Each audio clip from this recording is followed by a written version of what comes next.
The courtroom fell silent as Marcus Reynolds calmly removed his coat, revealing the Department of Justice credentials pinned to his shirt. Officer Denton's smirk vanished. Judge Williams paused, shocked. Everything about this racial profiling case was about to change in ways no one expected. Before we dive into this incredible story of justice, let me know where you're watching from in the comments. Hit that like button and subscribe if you want more stories about everyday heroes standing up against racial injustice. Now, let's go back to where it all began. Marcus Reynolds was exhausted.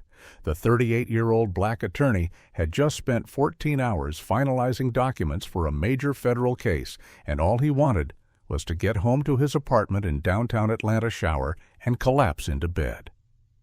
He'd traded his usual crisp suit for jeans and a Howard University sweatshirt hours ago when the team ordered takeout. The digital clock on his BMW's dashboard read 11:37 p.m. as he navigated the quiet streets, mindful of staying exactly at the speed limit despite the empty roads. He noticed the police cruiser in his rearview mirror 3 blocks before they turned on their lights. At first, he thought nothing of it. Police were common in this area.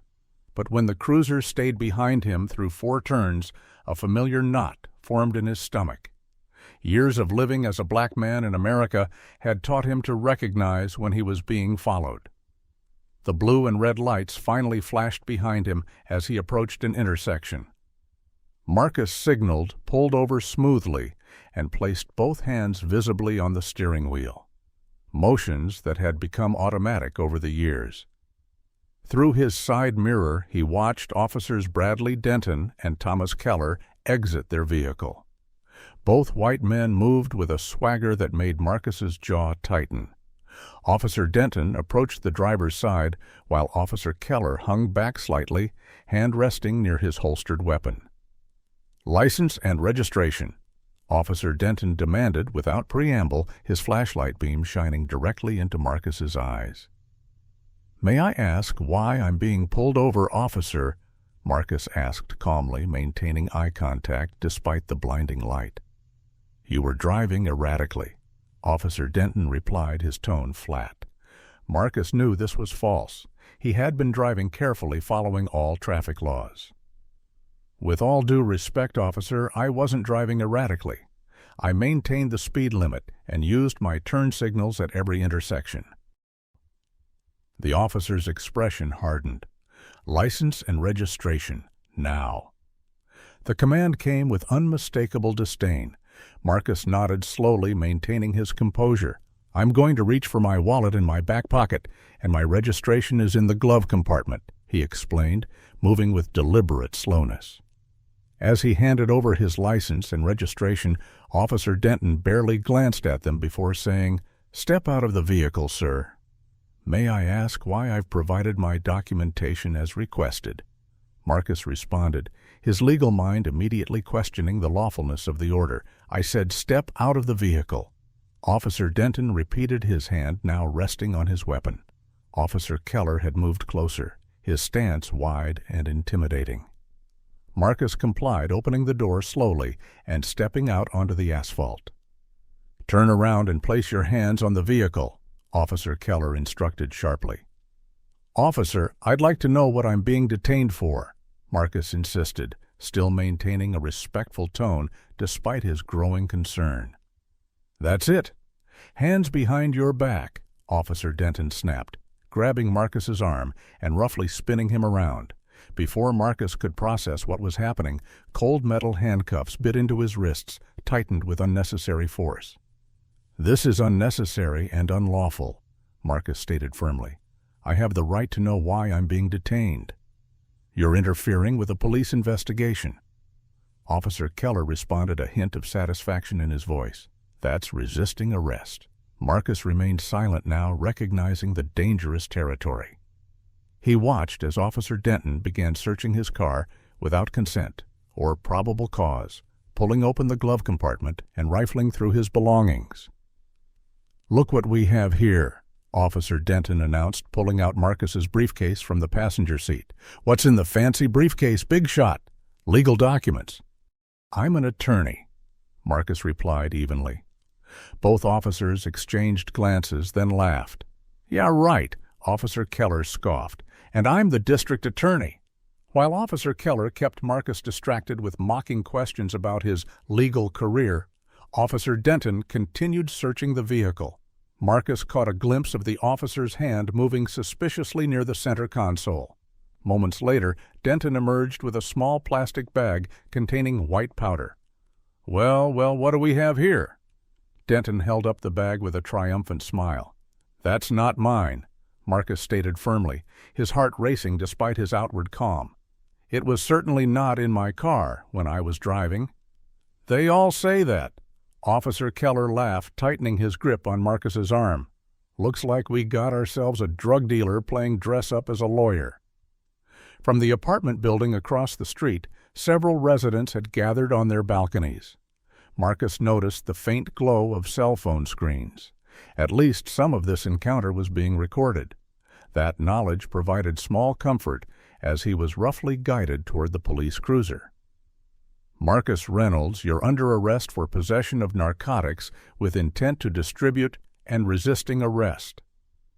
Officer Denton announced loudly, clearly, performing for the distant audience, "You have the right to remain silent." As the Miranda rights were recited in a bored, routine tone, Marcus focused on memorizing every detail of the encounter: the officers' badge numbers, the exact time, the witnesses, the procedural violations. His legal mind was already cataloging the numerous illegal actions taken against him, even as his human heart pounded with the fear and indignity that came with being handcuffed in the street. The drive to the police station was filled with casual conversation between the officers about weekend plans and sports scores, as if a man's life wasn't being derailed in their back seat. At the station, Marcus was processed like any other suspect, fingerprinted, photographed, and placed in a holding cell. His repeated requests to make his phone call were met with, "You'll get it when we're ready." Hours passed before an officer finally allowed him to use the phone. As Marcus sat waiting, he overheard Officers Denton and Keller talking around the corner.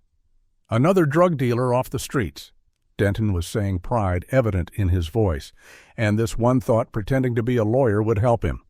Keller laughed. "Did you see his face when you found the bag?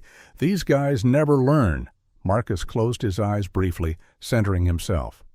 Whatever happened next, he would need all his legal knowledge and self-control to navigate this situation that thousands of black men found themselves in every day, but with one crucial difference that the officers had no way of knowing. The holding cell was overcrowded and reeked of sweat, disinfectant, and desperation. Marcus sat on the cold metal bench, back straight against the wall, observing his surroundings with the keen eye of someone who had prosecuted cases but never experienced the system from this side. Most of the other detainees were men of color arrested for minor offenses that would have earned white offenders a warning at most. The man beside him, younger by at least a decade, kept nervously glancing at the guards. "First time?" he asked Marcus quietly. Marcus nodded. "You—" The young man gave a bitter laugh. "Third time this year. I'm Jerome Washington." "Marcus Reynolds." They shook hands discreetly. "What they get you for?" Jerome asked. "Supposedly possession and resisting arrest," Marcus replied, "though both charges are fabricated." Jerome nodded knowingly. "Let me guess. Officers Denton and Keller." Marcus's eyebrows shot up. "How did you know?" "Those two, they run my neighborhood like it's their personal hunting ground. They've been targeting black men in Vine City and the surrounding areas for years. First time was just walking home from work. Said I matched the description of a robbery suspect. Second time, I was standing outside the convenience store waiting for my cousin. This time, I was literally half a block from where a store got robbed. Wrong place, wrong time, wrong skin color." As the night progressed, Marcus heard similar stories from other detainees. Pretextual stops evidence appearing mysteriously during searches escalation of minor infractions into serious charges. He began to see a pattern forming, one that went beyond individual racist officers to suggest a systematic practice. Meanwhile, across town, Vanessa Okafor, Marcus's assistant, was growing increasingly concerned. Her boss had texted that he was leaving the office around 11 p.m., but hadn't responded to her morning message about a rescheduled meeting. It wasn't like him to be unreachable, especially on a workday. By noon, she'd called his apartment with no answer and checked with colleagues who hadn't heard from him either. Concerned, she contacted David Chen, Marcus's best friend since law school and fellow attorney. "He's never out of communication like this," Vanessa explained over the phone. "Something's wrong, David." David agreed immediately, shifting into action mode. "I'll check the hospitals first, then the police stations if necessary." He was working late in a part of town where he might have been pulled over. The words hung ominously between them, the unspoken reality of what often happened to black men during a routine traffic stops. 4 hospitals and 6 phone calls to police precincts later, David finally located Marcus at the Central Atlanta precinct. "I'm attorney David Chen. I'm here to see Marcus Reynolds, who I understand is being held here," he informed the desk sergeant with practiced authority. The sergeant looked skeptical. "Reynolds was arrested last night for drug possession and resisting arrest. Visiting hours aren't until tomorrow." David straightened to his full height. "I'm not a visitor. I'm his legal counsel, and I demand to see my client immediately, unless you'd prefer I file an emergency motion with a judge for obstructing attorney-client privilege." 20 minutes later, David was led to a small room where Marcus waited still in the clothes from the previous night, now rumpled from the hours in custody. "They got you too." Marcus attempted a weak joke as they embraced briefly. "What happened?" David asked, his voice low, as they sat at the small table. Marcus recounted the events in detail, from the initial following to the planted evidence. When he finished, David leaned forward. "We need to tell them who you really are. This would end immediately." Marcus shook his head slightly. "Not yet. I want to see how far they'll take this. Every day, black men without my credentials go through this exact scenario with no recourse. For once, let's see the system operate without knowing it's prosecuting a federal prosecutor." David looked concerned, but nodded slowly. "Your call, but the moment this goes too far, we reveal everything." "Agreed?" "Agreed," Marcus confirmed. "For now, just get me out of here. We have work to do." The arraignment took place that afternoon. The charges were formally presented: possession of a controlled substance, cocaine, and resisting arrest. The assistant district attorney requested bail be set at $50,000, unusually high for a first-time offender with no criminal history. Marcus stood silently beside David, who argued effectively for a reduction, pointing out his client's steady employment and community ties. The judge reluctantly reduced bail to $25,000, still excessive by normal standards. David paid the bail, and by 5 p.m., Marcus was finally released. The sunlight seemed unnaturally bright after nearly 36 hours in fluorescent-lit cells and corridors. "My car?" Marcus asked, squinting against the light. "Impounded," David replied. "We can get it tomorrow. Let's get you home first." At Marcus's apartment building, several neighbors watched from the lobby as he entered. Mrs. Patterson, an elderly woman who had always greeted him warmly, clutched her purse tighter and moved toward the elevator with unusual haste. News traveled fast. Inside his apartment, Marcus showered, changing into fresh clothes, while David ordered food. "They went through my briefcase," Marcus noted, examining the papers inside. "Everything's out of order, and some pages from the Wilkins case are missing entirely." "Fishing for information," David suggested, "or just harassment." Marcus nodded, sinking into his couch. The enormity of what had happened, what was still happening, hit him suddenly. A respected federal prosecutor had been arrested on false charges. His character impugned, his freedom temporarily taken. If this could happen to him with all his knowledge and resources, what chance did people like Jerome Washington have? "I want to help Jerome," Marcus said suddenly. "I promised I'd check on him once I got out." David nodded. "We'll call his family, offer guidance. But first, we need a strategy for your case." They discussed options late into the evening. Marcus could reveal his position immediately, which would likely result in the charges being dropped and hasty apologies from the department. Or he could proceed as any other defendant would, gathering evidence of misconduct along the way. If we expose this halfway through, it might just be dismissed as a regrettable mistake, an isolated incident, Marcus reasoned. But if we let them build their case, get the officers to testify under oath, and then reveal who I am. You could expose systematic misconduct, David finished. It's risky, Marcus. So is being black in America, Marcus replied quietly. As they finalized their approach across town, Officers Denton and Keller were ending their shift relaxing in their patrol car. That lawyer wannabe is going to be an easy conviction. Denton laughed, finishing a burger. Just another drug dealer off the streets. Keller nodded, smirking. Did you see his face when you pulled out that bag, Priceless? Neither officer had any idea what they had set in motion or who they had actually arrested.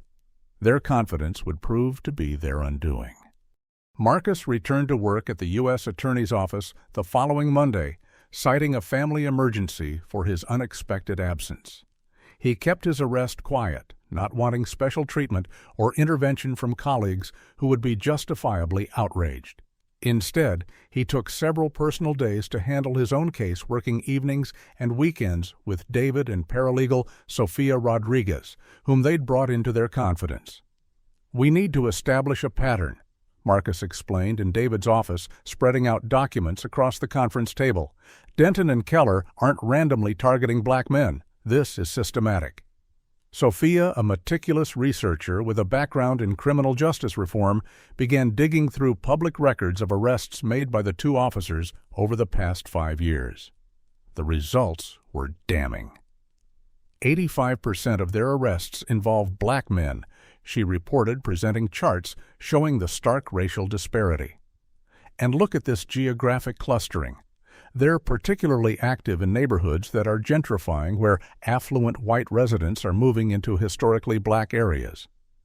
They're essentially acting as unofficially sanctioned removal agents, David muttered, examining the maps, clearing out black residents through trumped-up charges to accelerate gentrification.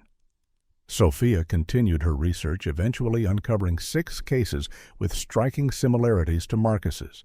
Routine traffic stops escalating to drug charges, all involving black men in similar neighborhoods, all with evidence discovered under questionable circumstances. But unlike Marcus, every one of those defendants had ultimately pled guilty.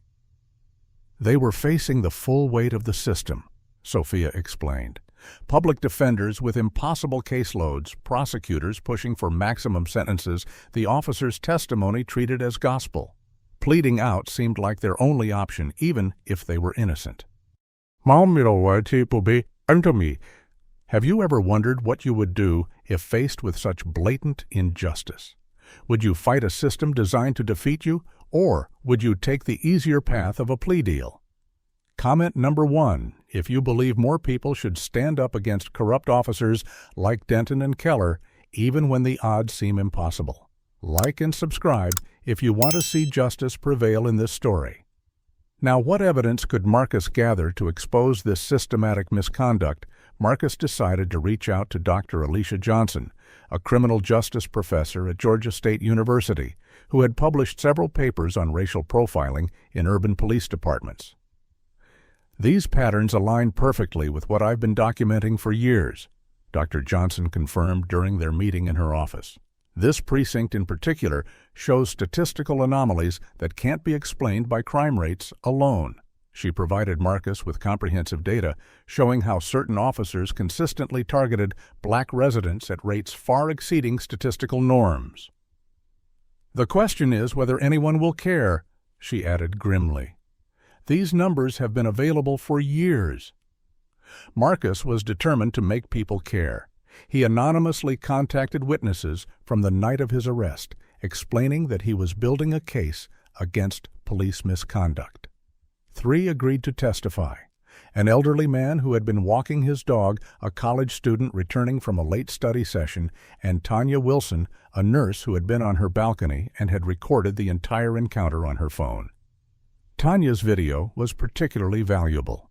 It clearly showed Officer Denton approaching Marcus's car with nothing in his hands, then returning to the police vehicle before finding the bag of drugs during his search. "I knew something wasn't right," Tanya told Marcus when they met at a coffee shop away from her neighborhood. "Those officers are always hassling black folks around here. I started recording because I've seen too many of these stops go wrong." While David worked on the legal strategy, Marcus used his connections to discreetly obtain the officers' personnel records. What he found was troubling multiple civilian complaints against both officers that had been dismissed without investigation, disciplinary actions buried under administrative procedures, and a request from Officer Denton's former partner for a transfer citing unspecified ethical concerns that were never properly addressed. Perhaps most disturbing was Marcus's discovery that Officer Denton had been involved in 3 shootings of unarmed black men, all deemed justified, with minimal investigation. Marcus arranged to meet Jerome Washington after his release, connecting him with resources for legal support and listening to his experiences with the 2 officers. Jerome introduced Marcus to 4 other young men from his neighborhood who had similar encounters. "They roll through on Fridays and Saturdays mostly," explained Tyrell, a 22-year-old student. "They know that's when they can catch people coming home from work or going out. One false move and suddenly they're finding something in your car or your pocket that wasn't there before." As Marcus built his case, the district attorney's office was moving forward with unusual interest in what should have been a routine drug possession case. District Attorney Richard Harrison, a political appointee with ambitions for higher office, personally reviewed the file. His office reached out to David multiple times, pushing for a quick plea deal. 6 months probation, no jail time. "They're eager to close this tour," David noted during a strategy session. "Too eager." Marcus agreed. "Let's find out why." Further investigation revealed connections between D.A. Harrison and Police Union President Michael Schaefer, including campaign contributions and social relationships that suggested a concerning level of coordination. Meanwhile, Officers Denton and Keller had secured representation from James Morgan, a high-profile attorney known for defending police officers accused of misconduct. His fees were far beyond what the officers could afford on their salaries. "Someone's backing them," Sophia concluded after discovering the attorney's involvement. "This case matters to people with power." As Marcus dug deeper, he began receiving subtle warnings. Patrol cars drove slowly past his apartment building at night. A colleague mentioned that someone had been asking questions about his caseload and schedule. An anonymous email arrived. "Drop it or regret it." Rather than intimidating him, these tactics only strengthened Marcus's resolve.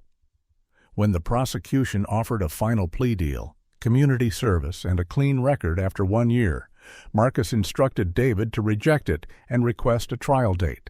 The assistant district attorney was visibly shocked. "Your client is refusing community service. Does he understand he's facing potential jail time if convicted?" "My client understands the Constitution and his rights perfectly," David replied coolly. "We'll see you in court." "Have you ever stood your ground when everyone expected you to back down? Would you have the courage to reject an easy way out if it meant exposing a greater injustice?" Like this video. If you admire Marcus's determination to reveal the truth, subscribe to follow his journey and comment. Number 1. If you believe the criminal justice system needs more accountability. Now, as the trial date approaches, will Marcus's strategy work, or is he underestimating the power of those who want to silence him? The prosecution team assigned to Marcus's case was led by Assistant District Attorney Sarah Fletcher, an ambitious young prosecutor with a reputation for securing convictions. She viewed the case as straightforward, a routine drug possession with the bonus of a resisting arrest charge. 2 respected officers against a defendant with a far-fetched story about evidence planting. In her mind, It was already closed. "We won't need much prep for this one," she told her junior colleague as they reviewed the file. "The body cam footage is conveniently unclear during the crucial moments the drugs were found in his vehicle, and we've got 2 officers with clean records. He'll take the deal before we reach trial." But Marcus had no intention of taking any deal. Instead, he and David filed a series of motions challenging the evidence handling alleging Fourth Amendment violations and requesting access to the officers' disciplinary records. These unexpected motions caught the prosecution's attention, and suddenly local media began taking notice of what had initially seemed like a routine case. Defense attorney challenges evidence in routine drug arrest, read one headline in the Atlanta Daily Report, a legal newspaper. The story mentioned the defendant's claims of racial profiling and evidence planting, claims that would normally be ignored, but were gaining traction due to the detailed motions filed. Officers Denton and Keller, unaccustomed to such scrutiny, began their own media campaign. They gave interviews to friendly outlets portraying themselves as dedicated officers fighting crime in dangerous neighborhoods. "We risk our lives every day to keep drugs off the streets," Denton stated in one interview, his expression earnest. "These accusations are what we face constantly from people who don't want to take responsibility for their actions." Local news coverage largely favored the officers, with anchors referring to Marcus as the defendant, while using the officers' full titles and ranks. Several segments included ominous file footage of drug arrests and crime scenes that had nothing to do with Marcus's case, creating visual associations between him and serious criminal activity despite his clean record. Behind the scenes, Marcus and David continued building their case. Their motion for independent testing of the drug evidence was repeatedly delayed through procedural tactics. The evidence was in processing, then misplaced, then already tested by the department lab. Each delay strengthened their argument for mishandling. The district attorney's office, sensing potential complications, began offering increasingly lenient plea deals. First community service, then just probation. Finally, a simple fine with charges dismissed after 6 months of good behavior. "They're getting nervous," David observed. "Someone up the chain is paying attention." Marcus reconnected with Caroline Winters, a law school classmate now working as an investigative reporter at the Atlanta Journal-Constitution. Over coffee in a quiet restaurant away from the courthouse, he shared anonymized details of the pattern Sophia had uncovered. "I can't give you specifics about my current situation," Marcus explained carefully, "but there's a story here about systematic targeting of black men by specific officers in gentrifying neighborhoods." Caroline was immediately interested. "We've heard rumors about this for years, but no one's been able to piece together enough evidence. If you can provide documentation—" "I can," Marcus confirmed. "Not through official channels, not yet, but enough to start asking questions." The newspaper began investigating, publishing a series of articles about racial disparities in policing that, while not mentioning Marcus's case, specifically created context for what was unfolding. As these articles appeared, Officer Keller grew increasingly uneasy. One evening he called David's office. "I want to talk about possibilities," he said vaguely. "If your client has certain concerns, maybe we could address them." David, following Marcus's instructions, was noncommittal. "My client is pursuing his constitutional right to a trial, but I'm always open to hearing relevant information." Before any meeting could occur, Officer Denton confronted his partner in the precinct parking lot. "What the hell are you doing talking to his lawyer?" He demanded, backing Keller against his car. "This is nothing. Standard case.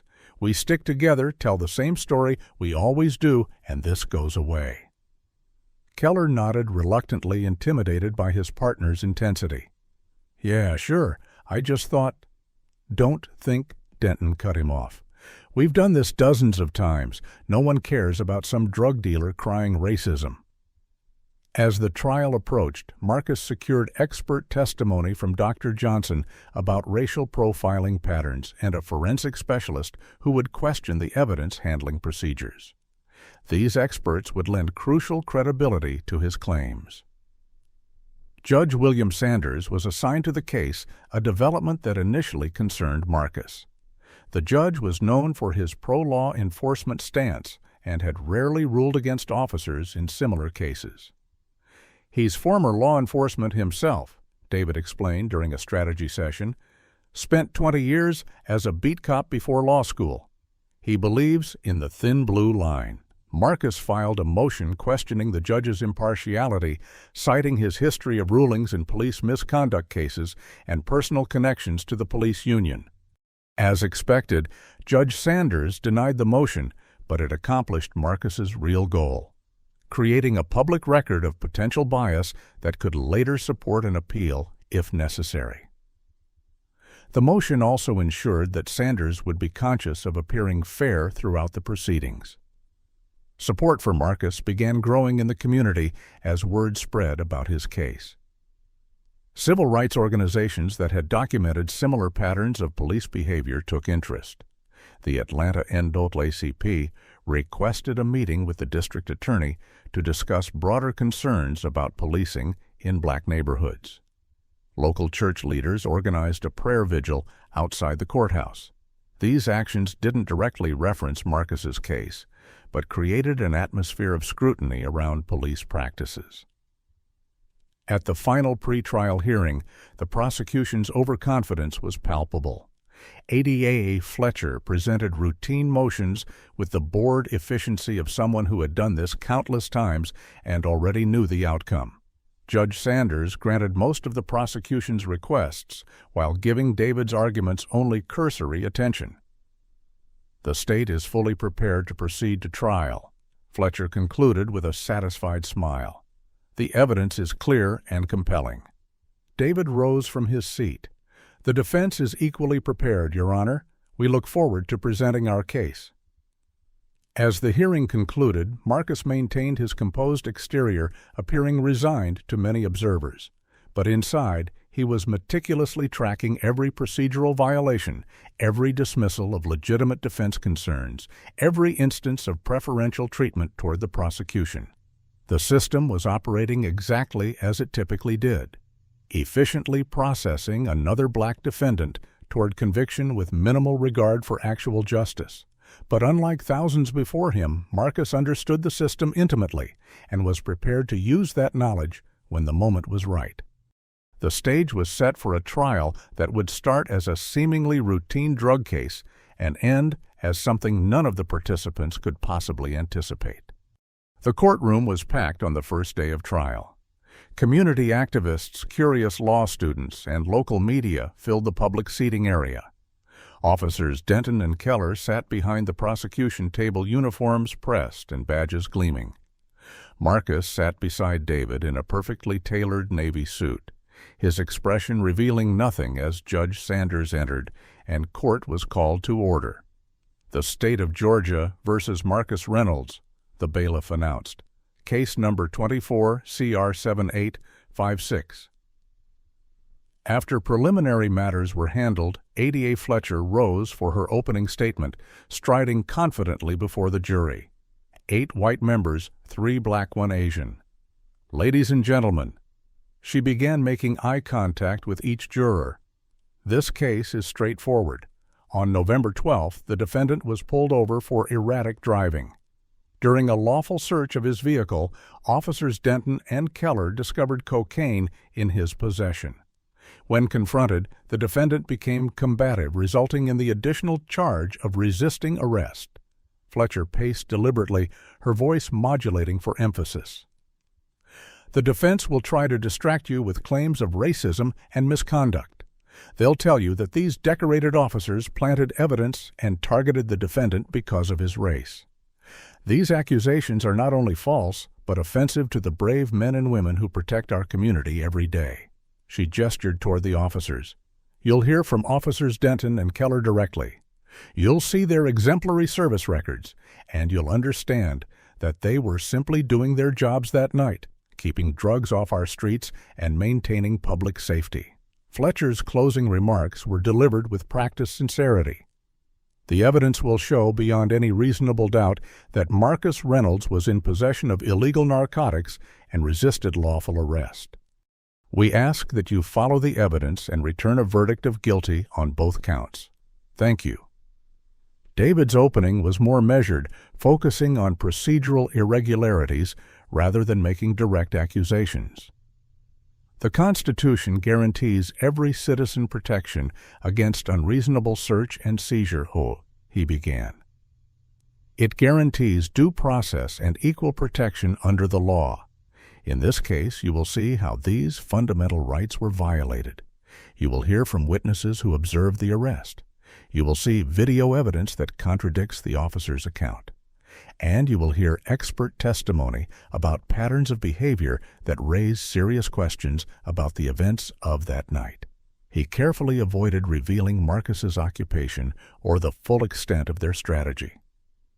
"We ask only that you keep an open mind, examine the evidence critically, and remember that the burden of proof rests entirely with the prosecution.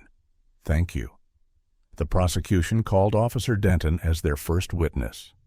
He cut an impressive figure in his uniform, answering Fletcher's questions with confidence and precision. He described noticing Marcus's vehicle weaving slightly within its lane and making abrupt stops at intersections, justifications for the initial stop that hadn't appeared in the police report. Denton then detailed how Marcus had become increasingly agitated when asked to exit the vehicle. "Based on my 15 years of experience," Denton testified, "his behavior indicated potential intoxication or an attempt to conceal contraband." Fletcher guided him through a description of the search. "And what did you discover in the vehicle?" she asked. "A plastic bag containing approximately 28 grams of what field tested positive for cocaine hidden in the center console," Denton replied smoothly. "At that point, we placed Mr. Reynolds under arrest. He tensed his arms and attempted to pull away, necessitating the resisting arrest charge. Yet during cross-examination, David methodically exposed contradictions. Officer Denton, in your report, you stated the vehicle was stopped for failure to maintain lane, but today you've added details about abrupt stops. Why wasn't that in your report?" Denton shifted slightly. "I didn't consider it relevant to include every detail. Your report also states you observed furtive movements, suggesting the concealment of contraband, which you just testified was your reason for searching the vehicle. Yet, dashcam footage shows my client sitting perfectly still with hands on the wheel. Can you explain this discrepancy?" Judge Sanders sustained Fletcher's objection that the question was argumentative, but the point had been made. David continued. "Officer Denton, what percentage of your arrests in the past year involved black suspects?" "Objection," Fletcher nearly shouted. "Irrelevant and prejudicial." "Your Honor," David countered, "the defense alleges racial profiling as a motive for the illegal search. This goes directly to establishing pattern and practice." After a tense sidebar, Judge Sanders reluctantly allowed the question. Denton claimed he didn't know the exact percentage, but estimated around 50%. David presented departmental statistics showing it was actually 87% in a district that was only 43% black. "Just one more question, Officer Denton. Before November 12th, how many civilian complaints had been filed against you alleging racial bias or evidence planting?" Fletcher's objection came instantly, and this time Judge Sanders sustained it, instructing the jury to disregard the question. But again the damage was done. The jury had heard the implication. Officer Keller testified next, largely corroborating his partner's account, but appearing noticeably less comfortable.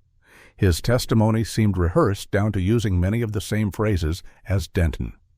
Under David's cross-examination, inconsistencies emerged in their timeline. "Officer Keller, you testified that Officer Denton discovered the drugs immediately upon searching the center console. But Officer Denton testified he found them after a thorough search of the vehicle, which is accurate." Keller hesitated. I believe he found them during the initial search of the center console." Yet the dash cam footage shows Officer Denton searching the center console, closing it, then returning to your patrol car for approximately 40 seconds before returning to search the center console again and suddenly discovering the drugs. Can you explain what he was doing at the patrol car? Keller's eyes flicked toward Denton. Probably getting gloves. We're supposed to use gloves when handling evidence. The prosecution's next witness was the lab technician who had tested the cocaine. David's cross-examination focused on chain of custody issues. Ms. Richards, can you confirm when the fingerprint analysis was conducted on the plastic bag? The technician consulted her notes. It appears no fingerprint analysis was requested for this evidence. No further questions, David said, letting the implication hang in the air.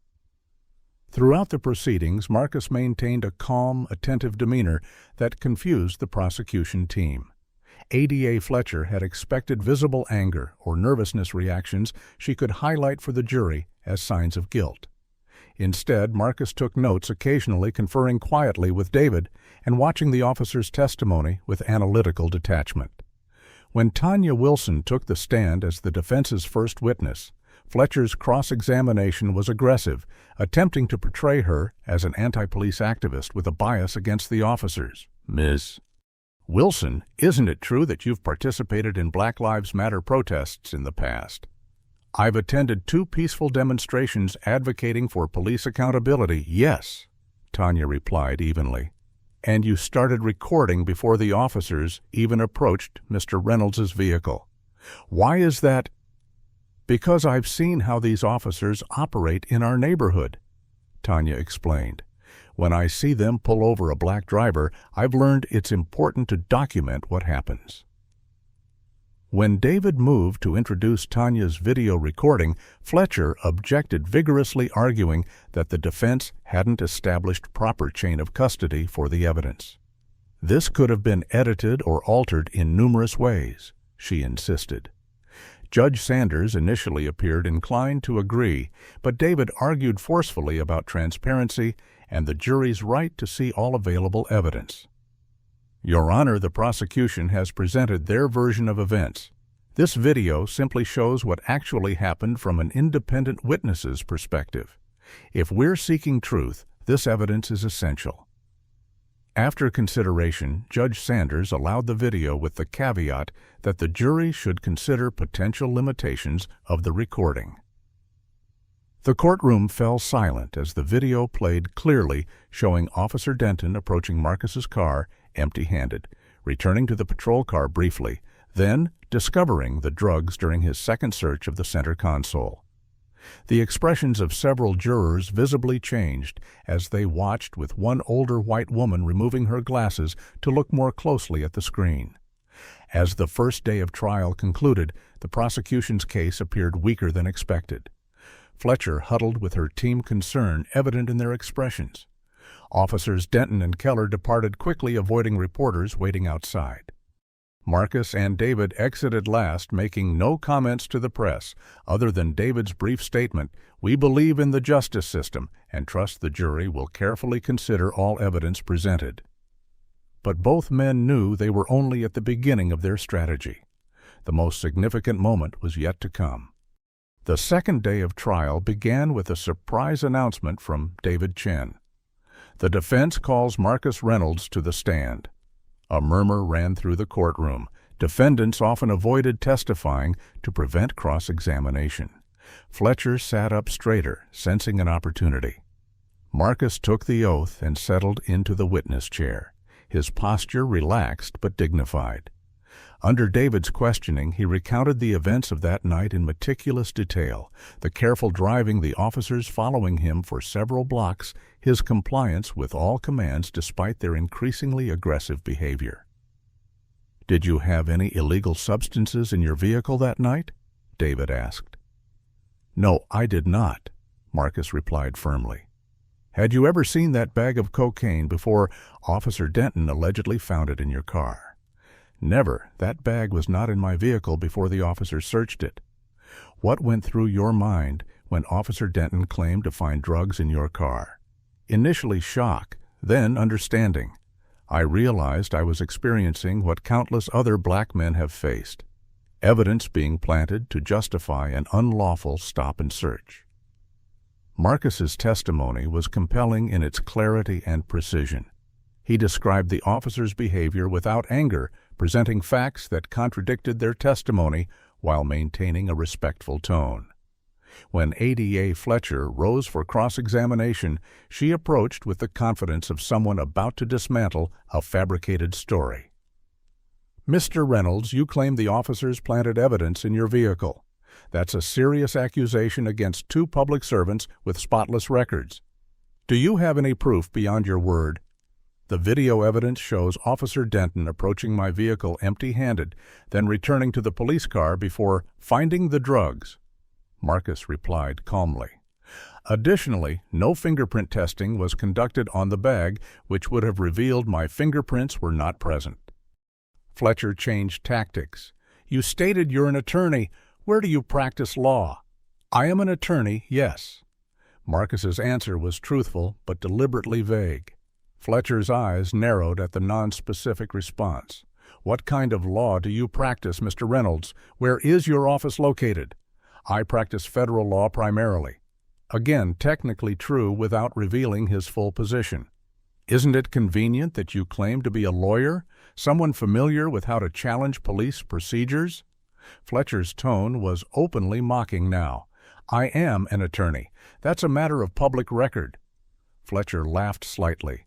"Yet you've provided no firm details about your practice or clients.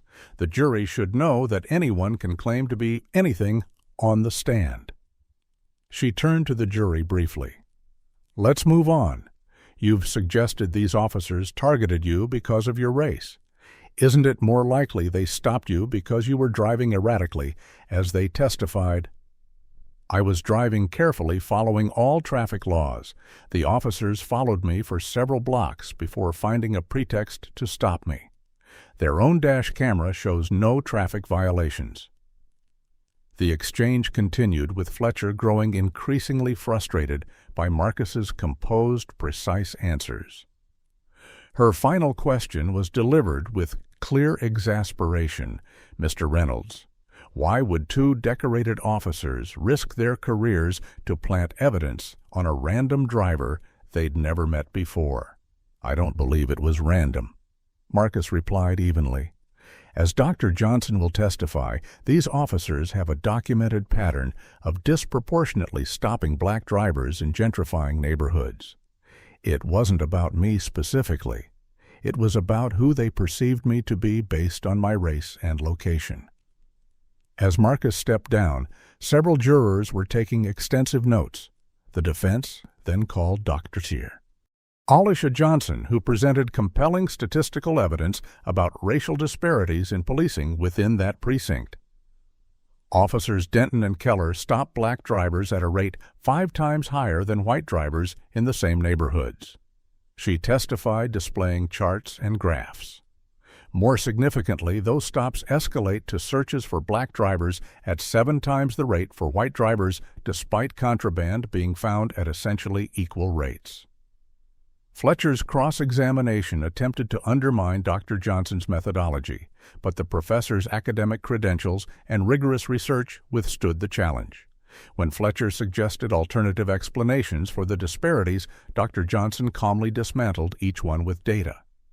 The defense then presented evidence of other complaints against officers Denton and Keller. Judge Sanders initially restricted this testimony severely, allowing only cases with official findings against the officers. However, after David argued persuasively about the relevance of pattern evidence, the judge reluctantly permitted limited testimony from Jerome Washington about his similar experiences. Jerome described 3 separate incidents involving the same officers, each following a nearly identical pattern to Marcus's arrest.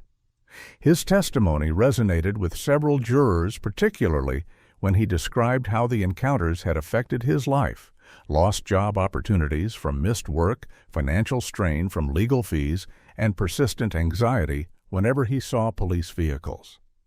Are you starting to see the pattern of injustice that exists in our criminal justice system? Have you or someone you know ever been mistreated by those sworn to protect and serve?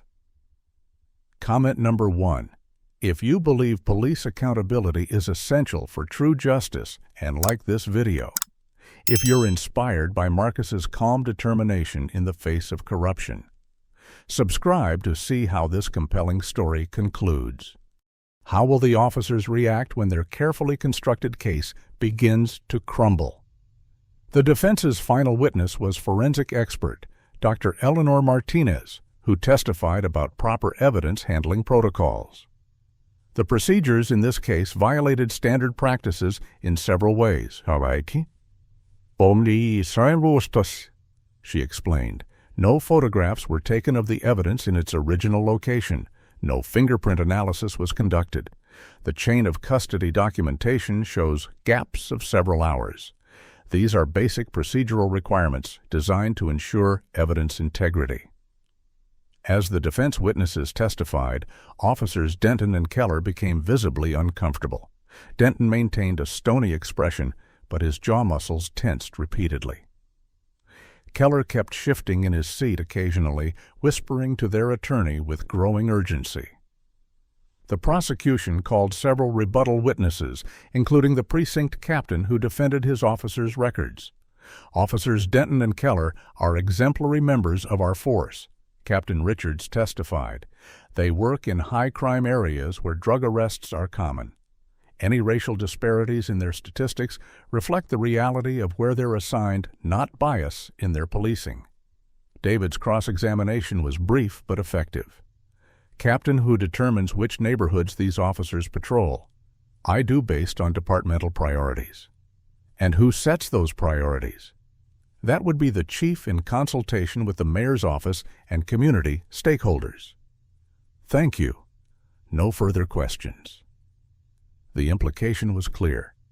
The entire system was designed to focus enforcement in certain neighborhoods while leaving others relatively unpoliced.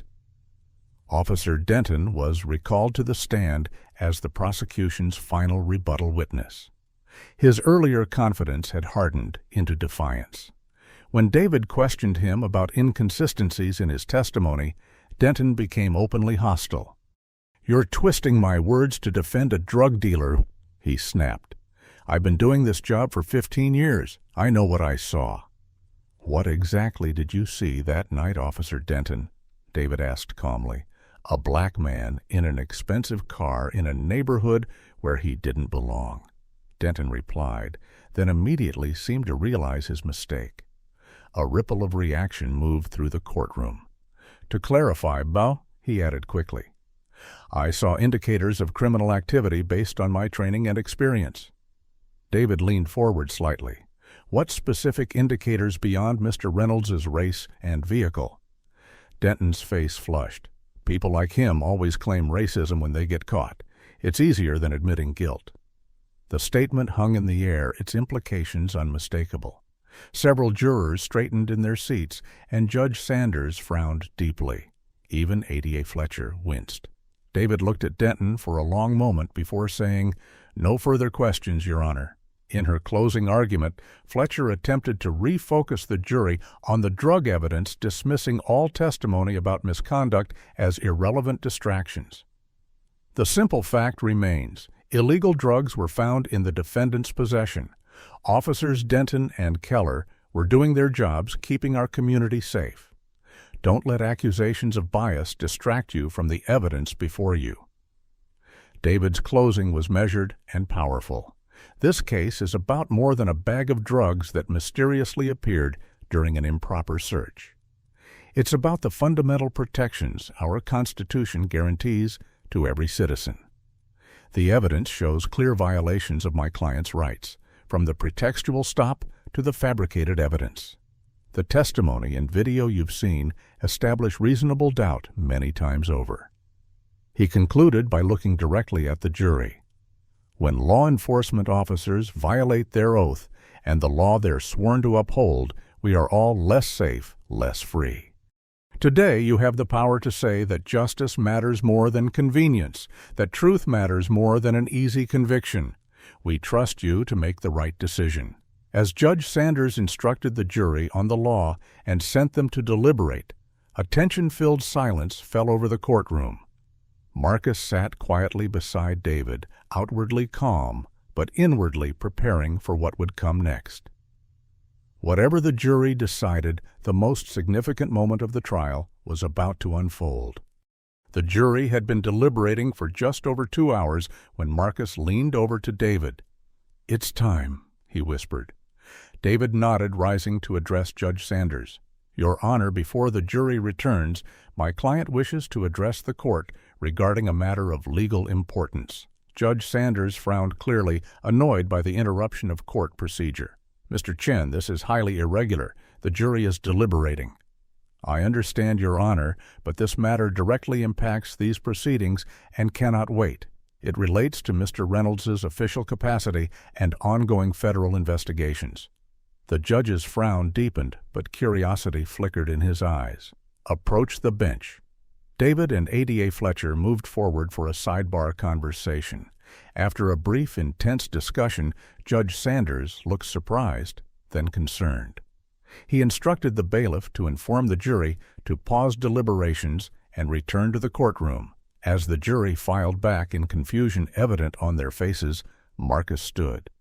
"Your Honor, with the court's permission, I would like to formally identify myself for the record." The judge nodded, still appearing slightly stunned by whatever David had shared during the sidebar. Marcus walked deliberately to the front of the courtroom. "My name is Marcus Reynolds." He began, his voice clear and steady. "I am the United States Attorney for the Northern District of Georgia, appointed by the President and confirmed by the Senate 3 years ago." Complete silence fell over the courtroom, followed by a wave of whispers and gasps. Officer Denton's notepad slipped from his fingers, clattering loudly on the floor. Officer Keller's face drained of color. Ada Fletcher stood frozen, her expression cycling rapidly between shocked disbelief and dawning horror. "For the past 18 months, Marcus continued, my office, in conjunction with the Civil Rights Division of the Department of Justice, has been conducting an investigation into patterns of civil rights violations within several police departments in Georgia, including the Atlanta Police Department. He turned slightly to face the gallery. My arrest occurred when Officers Denton and Keller inadvertently targeted a federal prosecutor without knowing my identity, thus providing first-hand evidence of the exact practices under investigation. Marcus then introduced Federal Agent Kimberly Torres, who had been sitting quietly in the gallery throughout the trial observing the proceedings. Agent Torres approached, presenting her credentials and a leather portfolio containing sealed federal documents. These are federal warrants and documentation relating to our ongoing investigation, she explained, handing them to the judge.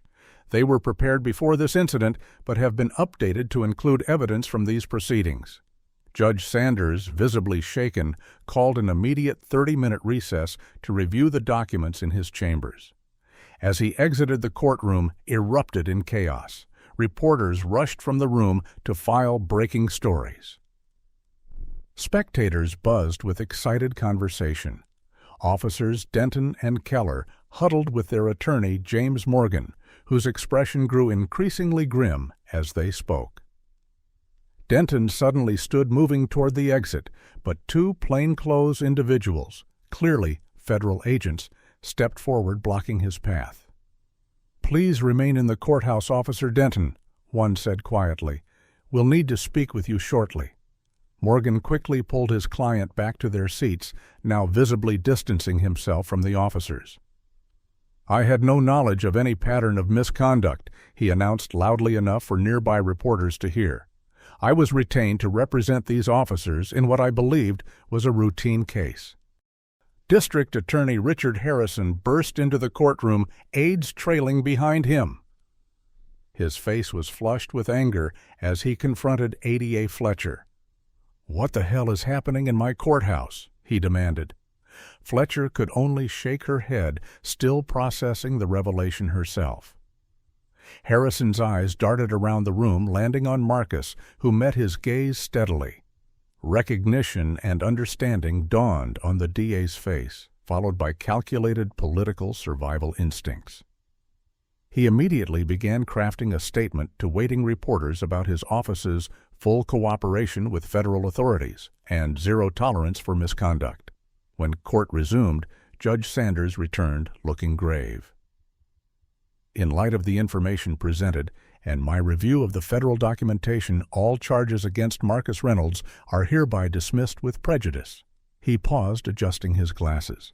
This court will also be issuing orders preserving all evidence and documentation from these proceedings for review by federal authorities. He looked directly at Officers Denton and Keller.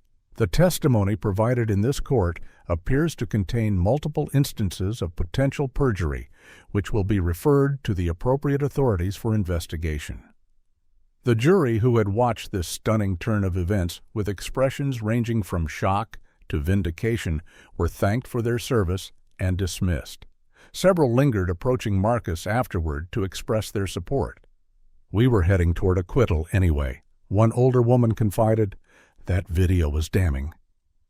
As the courtroom cleared, Marcus finally allowed his composed facade to slip slightly. He accepted David's embrace, the two friends sharing a moment of vindication and relief. Community members who had supported him throughout the trial approached to offer congratulations and thanks. Reporters surrounded him, shouting questions about the federal investigation and his experience. Marcus raised a hand for quiet. "I'll be holding a formal press conference tomorrow morning. For now, I'll only say this.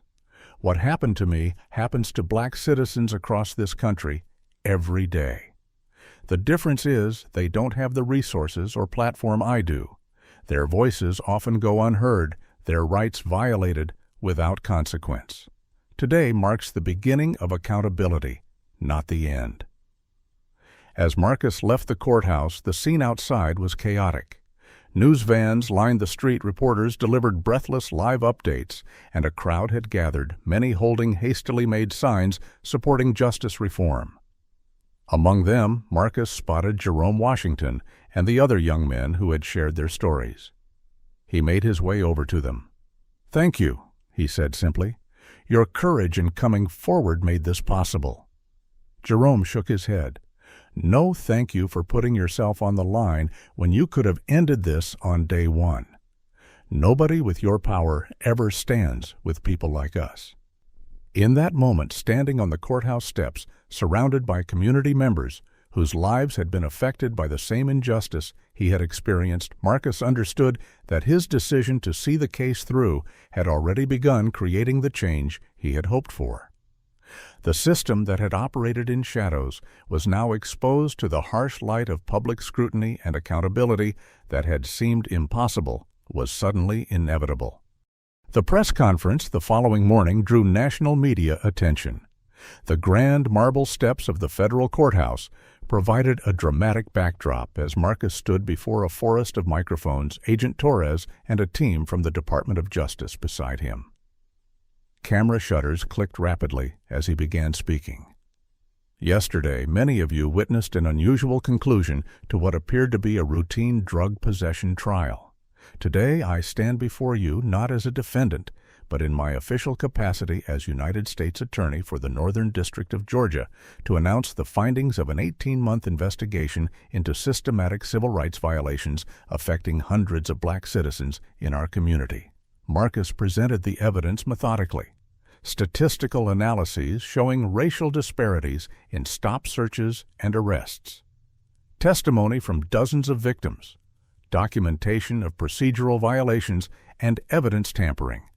Financial analyses revealing suspicious patterns in asset forfeitures predominantly affecting black property owners. "These aren't isolated incidents or the actions of a few bad apples," Marcus explained. "Our investigation has revealed systematic practices embedded within departmental culture and unofficially sanctioned by leadership." He announced federal indictments against Officers Denton and Keller for multiple civil rights violations, conspiracy against rights, and obstruction of justice. Additional indictments were pending against 3 supervising officers who had encouraged or concealed these practices. "My personal experience became unexpected evidence in this investigation," Marcus acknowledged.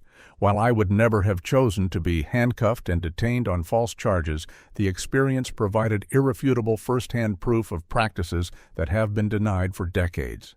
Questions from reporters came rapidly. Mr.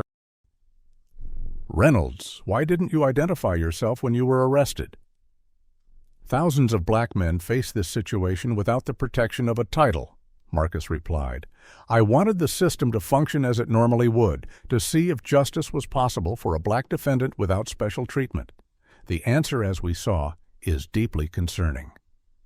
Another reporter called out, will District Attorney Harrison's office face consequence for prosecuting this case? Marcus chose his words carefully. The Department of Justice is investigating all aspects of this systemic failure, including prosecutorial practices that may have enabled or encouraged civil rights violations. No office is exempt from scrutiny. As the press conference concluded, the impact was already spreading beyond Atlanta. Cable news networks ran continuous coverage. Legal analysts debated the implications, and social media exploded with reactions. U.S. Attorney arrested and hatches justice, for who trended nationally. Across town, District Attorney Richard Harrison faced growing questions about his office's handling of complaints against the officers. During a hastily arranged media appearance, he attempted damage control. My office will conduct a complete review of all cases involving these officers. He promised perspiration visible on his forehead, despite the cool temperature. Any convictions that may have been obtained through improper means will be vacated immediately. When asked why previous complaints had been ignored, Harrison deflected. We rely on internal affairs to properly investigate officer conduct. If those investigations were insufficient, that's deeply concerning. His political survival instincts were on full display as he positioned himself as a reformer rather than an enabler. At police headquarters, the Internal Affairs Division launched a review of the entire precinct with several officers placed on administrative leave pending investigation. The police chief, initially defensive in her statements, changed tone after viewing the complete federal evidence. If these allegations are proven true, they represent a fundamental betrayal of our department's values and the community's trust, she stated. We will cooperate fully with federal investigators and take all necessary steps to ensure accountability. Behind the scenes, Officer Keller had already begun negotiations with federal prosecutors. Facing potential decades in prison, he agreed to cooperate in exchange for reduced charges. Denton was the ringleader, he told investigators during a lengthy debriefing session. But everyone knew what was happening. The sergeants would tell us which neighborhoods to focus on, always the gentrifying areas where developers wanted property values to rise. We were incentivized to make arrests in those areas, better shifts, overtime opportunities. Commendations. Keller provided evidence implicating not just Denton, but several superior officers who had encouraged the targeting of black residents in specific neighborhoods. He described how officers were taught to create pretextual stops, escalate encounters to justify searches, and in some cases plant evidence when necessary to secure convictions. It became routine, he admitted. Most people can't fight the charges. They can't afford good lawyers, can't miss work for court dates, can't risk trial when the plea deals seem safer. The system is designed to make fighting back nearly impossible. Officer Denton, meanwhile, maintained his innocence despite mounting evidence. I followed procedures and made legitimate arrests, he insisted during his arraignment. This is political persecution by a biased DOJ with an agenda. His defiance crumbled somewhat when Keller's cooperation became public knowledge. The police union initially defended both officers, releasing a statement about presumption of innocence and dangers of rushing to judgment. But as evidence from the federal investigation became public, they retreated from this position, eventually issuing a new statement: the alleged actions, if proven, represent a violation of the oath all officers take to protect and serve. Such behavior has no place in law enforcement and damages the trust between police and community that most officers work tirelessly to build. Marcus met personally with many of the victims identified during the investigation, including Jerome Washington and others from his neighborhood. In the community center where they gathered, Marcus explained how their cases would be reviewed.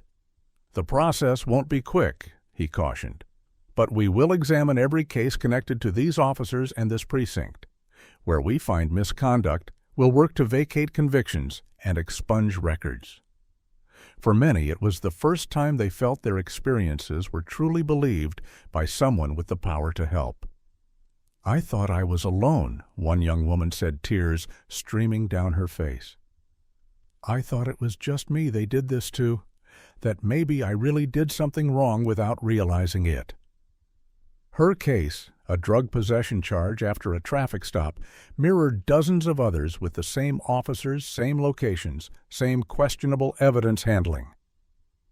City officials, recognizing the severity of the crisis, announced the formation of a civilian oversight committee with actual enforcement power, not just the advisory capacity of previous iterations.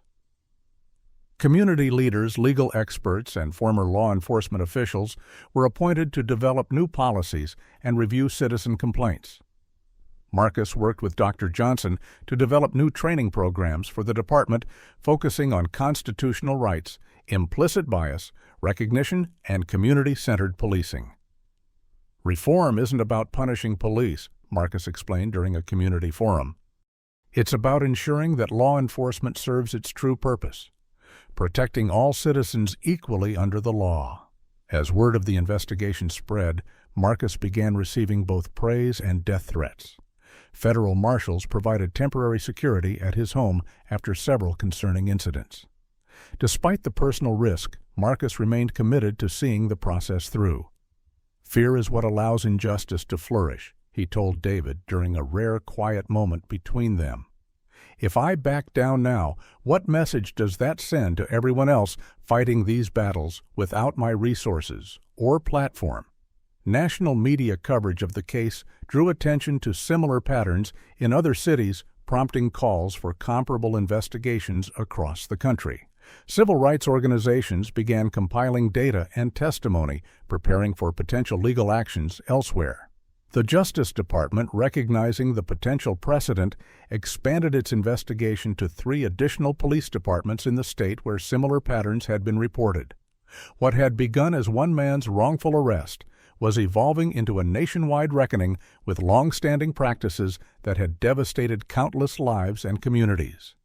6 months after the dramatic courthouse revelation, Marcus sat in the front row of a federal courtroom watching as Judge Eleanor Simmons delivered her sentence to former officer Bradley Denton.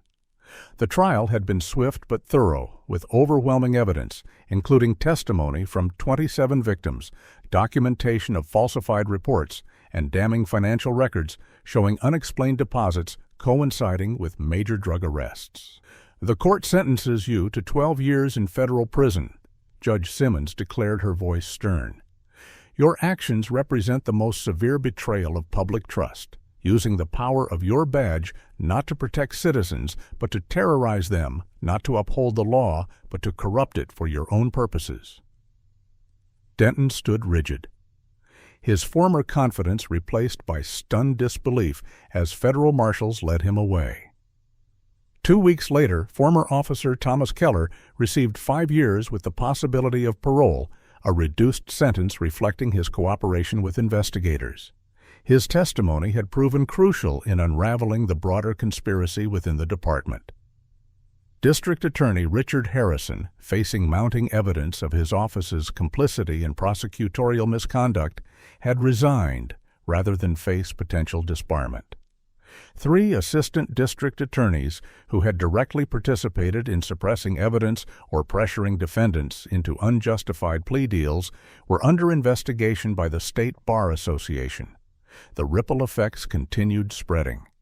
Marcus had been appointed by the Attorney General to lead a national task force on policing reform, bringing together law enforcement leaders, civil rights attorneys, community advocates, and policy experts to develop actionable recommendations for meaningful change. Jerome Washington, with his record expunged and a settlement from the city, had enrolled in law school. "Your example showed me how the law can be a tool for justice when wielded correctly," he told Marcus over coffee near the campus. "I want to be part of that change." The Atlanta Police Department, under new leadership, implemented comprehensive reforms, including mandatory body cameras with strict compliance monitoring, anti-bias training, developed in partnership with civil rights organizations, and transparent complaint procedures with civilian oversight. While some officers resisted the changes, many embraced the opportunity to rebuild community trust and practice more effective policing. In a move that surprised many, Marcus requested a private meeting with Officer Denton's family 3 months after the sentencing. In a church community room, he sat with Denton's wife and teenage children. Their initial hostility gradually softened as Marcus spoke not of their father's crimes, but of the system that had enabled and rewarded them. "Your father made terrible choices," he acknowledged, "but he was also part of a system designed to produce exactly those choices. One that incentivized arrests over justice statistics over community safety. That doesn't excuse his actions, but understanding the context helps us prevent others from following the same path."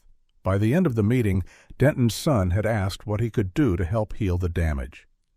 "Be part of the solution," Marcus advised. "Listen to those who've been harmed. Use your voice to support change." The church where they met later hosted a community healing dialogue, bringing together police representatives and neighborhood residents. The conversations were difficult, sometimes painful, but necessary for genuine reconciliation. "We cannot build a just future without honestly confronting our past," Marcus told the assembled group. "Tonight is about truth-telling, about listening without defensiveness, about acknowledging harm and committing to repair." One evening, alone in his office overlooking the city, Marcus reflected on how his own experience had changed him. Before his arrest, he had understood injustice intellectually, had prosecuted civil rights cases with passion and skill. But the experience of being handcuffed, detained, disbelieved, and processed through a system designed to presume his guilt had transformed his understanding on a fundamental level. "No amount of legal education or professional success insulates a black person from this reality," he wrote in a personal journal. "The difference is merely in how surprised we are when it happens." Marcus established a legal clinic providing free representation to victims of similar injustices, staffed by dedicated attorneys and law students passionate about reform. The clinic quickly became overwhelmed with cases revealing the true scale of the problem. As the months passed, several officers from various precincts came forward about the toxic culture they had witnessed but feared reporting. "It wasn't just a few bad officers," one veteran cop explained during a closed-door session with investigators. "It was the entire approach. The metrics we were evaluated on, the areas we were told to target the practices that were rewarded. Speaking up meant ending your career." The precinct most heavily implicated in misconduct began rebuilding with new leadership and accountability measures. Community meetings, once sparsely attended, now overflowed with residents cautiously hopeful about genuine change. The witnesses who had come forward during Marcus's trial, Tanya Wilson, and others who had risked retaliation to speak truth, were recognized at a community ceremony for their courage. Without people willing to stand up and say, "This happened, I saw it, nothing changes," Marcus told the gathering, "these individuals put justice above personal comfort and safety. That's the definition of courage." On weekends, Marcus began mentoring young black law students, sharing his experience and encouraging public service. "The law is only as just as the people who interpret and apply it," he would tell them. "Your presence in these institutions matters more than you can imagine." 1 year after his arrest, Marcus visited his childhood neighborhood in southwest Atlanta, speaking with young men about knowing their rights while acknowledging the reality they faced. "Understanding your constitutional protections doesn't guarantee they'll be respected," he said candidly. "But knowledge is still power. Record encounters when possible. Remember details. Support each other's accounts. And know that there are people fighting to make these protections real for everyone." As dusk settled over the city, Marcus stood on his balcony watching lights flicker on across Atlanta. The work of transformation was far from complete. Policies had changed. Some individuals had been held accountable, but the deeper work of cultural and systemic change would take generations. Yet something fundamental had shifted. Conversations that had once been dismissed were now taken seriously. Practices that had operated in shadows were exposed to scrutiny. Voices that had been silenced were finding audiences. It wasn't enough, not nearly, but it was a beginning. "Justice isn't an endpoint we reach," Marcus had written in his closing thoughts for the task force report. "It's a process of continuous recognition, accountability, and repair." The path forward requires both holding systems accountable and creating space for healing and reconciliation. Neither is sufficient alone. Both are necessary for true transformation. Have you been moved by Marcus's journey from victim to changemaker? Do you believe one person's courage can spark meaningful reform in our justice system? This story shows how speaking truth to power, even at personal risk, can create ripples that become waves of change. Comment below with your thoughts on what needs to change most urgently in our criminal justice system. Like this video if you want more stories of triumph over injustice. Subscribe to our channel for weekly content that inspires and challenges, and share this story with someone who needs to hear it. Thank you for witnessing this journey with us.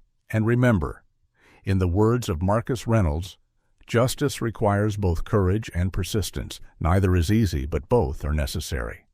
Marcus Reynolds' story teaches us that true justice often requires uncomfortable personal sacrifice. His decision to withhold his identity as a U.S. attorney revealed how differently the system treats those with power versus those without. When someone with privilege experiences injustice firsthand, they gain an understanding no academic knowledge can provide. The story demonstrates how racial bias operates on multiple levels within our justice system, from initial police encounters to prosecution decisions to courtroom proceedings. What happened to Marcus wasn't about individual bad actors, but about entrenched patterns that normalize discrimination. We learned that accountability requires evidence, courage, and strategic patience. By allowing the case to proceed, rather than immediately revealing his position, Marcus created an irrefutable record of misconduct that couldn't be dismissed as an isolated incident. Perhaps most importantly, this story shows how systems resist change until confronted with undeniable truth. The same officials who enabled discrimination quickly repositioned themselves as reformers once exposure became inevitable. True justice isn't just punishing wrongdoers, it's transforming systems that enable wrongdoing. It requires both institutional accountability and community healing.